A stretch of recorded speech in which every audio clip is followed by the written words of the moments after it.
Assalamualaikum warahmatullahi taala wabarakatuh. Perkenalkan nama saya Afifuddin, NPM 2020 503004 Prodi Teknologi Informasi. Kami akan menjelaskan tentang akan mempresentasikan tentang TCP/IP. Nah, kami diberi tugas oleh dosen kami yakni Bapak Hamdani MKom untuk mempresentasikan TCP/IP. Baik, sejarah TCP/IP. Arsitektur TCP/IP tidaklah berbasis model referensi 7 lapis OSI, tetapi menggunakan model referensi DARPA. TCP/IP mengimplementasikan arsitektur berlapis yang terdiri atas 4 lapis. 4 lapis ini dapat dipetakan meski tidak secara langsung terhadap model referensi OSI. 4 lapis ini kadang-kadang disebut sebagai DARPA model, Internet model, atau DoD model, mengingat TCP/IP merupakan protokol yang awalnya dikembangkan dari proyek ARPANET yang dimulai oleh Departemen Pertahanan Amerika Serikat.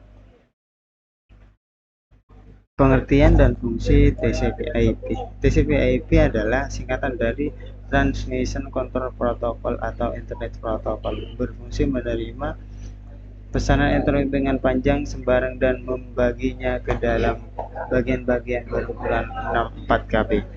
IP mengambil bagian-bagian, memeriksa ketepatan bagian-bagian pengalamatan ke sasaran yang dituju, dan memastikan apakah bagian-bagian tersebut sudah dikirim dengan ukuran yang benar. Protokol ini menggunakan skema pengalamatan yang sederhana yang disebut sebagai alamat IP atau IP address yang mengizinkan hingga beberapa ratus juta komputer otonom dapat saling berhubungan satu sama lainnya di internet. Protokol ini juga bersifat routable, yang berarti protokol ini cocok untuk menghubungkan sistem-sistem yang berbeda seperti Microsoft Windows dan keluarga Unix untuk membentuk jaringan yang heterogen. Network access. Beberapa memiliki protokol dan hardware yang digunakan dalam pengiriman data. Pada layer ini terdapat protokol-protokol seperti Ethernet dan LAN, PPP dan WAN, dan juga frame layer. Sini ada skema TCP/IP, yakni ada application, transport, internet, dan link. Internet layer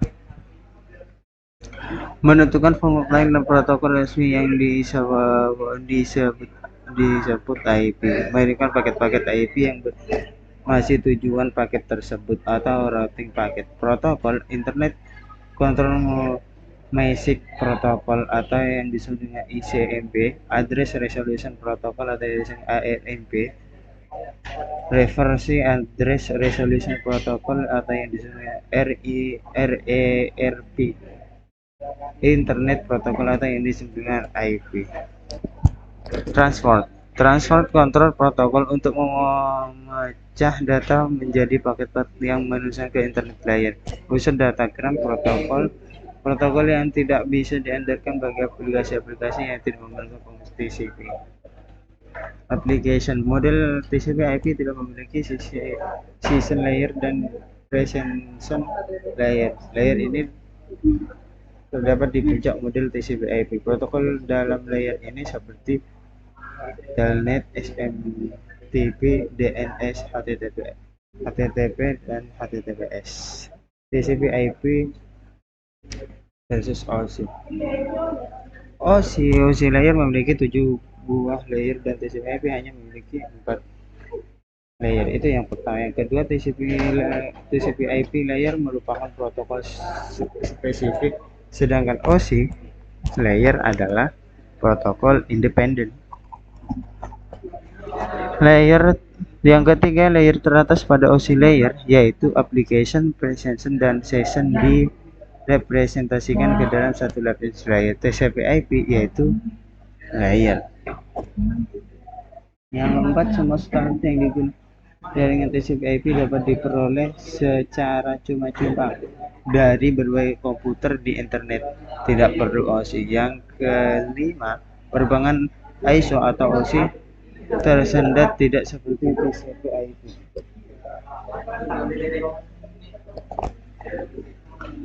Untuk jangka panjang, kemungkinan TCP/IP akan menjadi standar dunia jaringan komputer, tidak seperti OSI. OSI mengembangkan modenya berdasarkan teori, sedangkan TCP/IP mengembangkan modenya setelah sudah diimplementasikan. TCP/IP mengumpulkan presentation dan session layer OSI ke dalam application layer.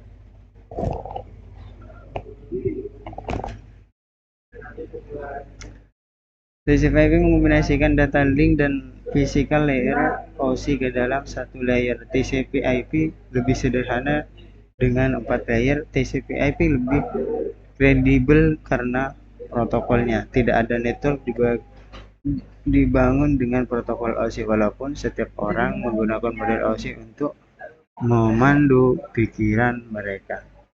Persamaan antara TCP/IP dan OSI. Keduanya memiliki lapisan sama, dan kedua sama-sama memiliki application layer meskipun memiliki layanan yang berbeda. Ketiga, memiliki transport dan network layer yang sama. Asumsi dasar keduanya adalah menggunakan teknologi paket. Keempat, dua-duanya mempunyai transport dan network layer yang bisa dibandingkan. Kelima, dua-duanya menggunakan teknologi paket tracking, bukan circuit setting. Teknologi circuit setting digunakan pada analog telepon. 6. TCP/IP layer merupakan protokol yang umum, sedangkan OSI layer ada protokol independen. Sekian dari kami. Mohon maaf. Assalamualaikum warahmatullahi wabarakatuh.